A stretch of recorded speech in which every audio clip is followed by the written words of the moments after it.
In this chord theory video, we're going to be talking about the 5/7 chord that drives us home. Here we go.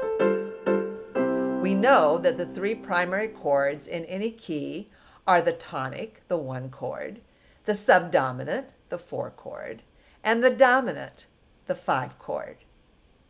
Now, if we add an extra note to the 5 chord, making it a 5/7 chord, it adds a special harmonic function to the chord.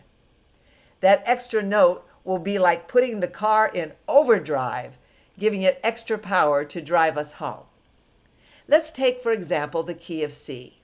In the key of C, C is the 1 chord, the tonic.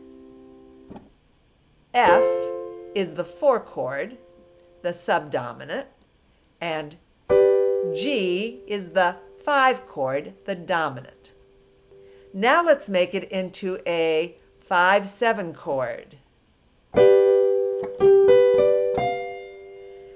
That one extra note makes the chord sound like it's saying,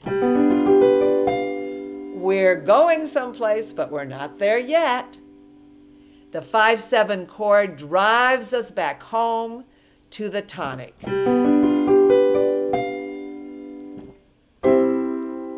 Ah, doesn't that feel better?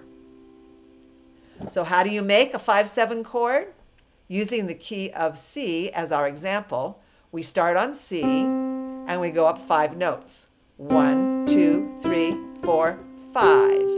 We come to G, and that's where we would build our 5 chord. Now, to get that extra note, we start on G and we go up 7 more notes of the C scale. 1, 2, 3, 4, 5, 6, 7. And we come to an F. Now be careful, don't go up 7 notes of the G scale. 1, 2, 3, 4, 5, 6, 7. Or you'll come to an F sharp, and that will sound terrible. You go up 7 more notes of the C scale. 1, 2, 3, 4, 5, 6, 7. We add that note.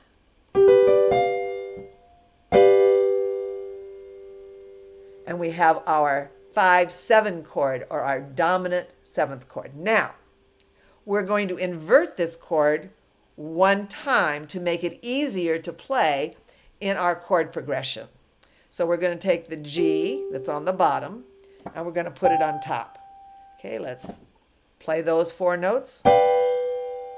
There is a G7 chord, a 5/7 chord in its first inversion.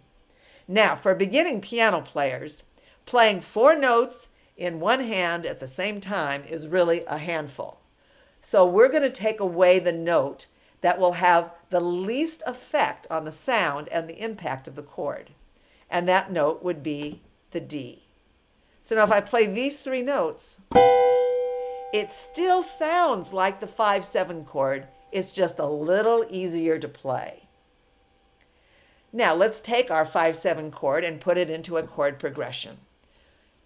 We start with C, our 1 chord. We go to our F chord, our 4 chord in its second inversion.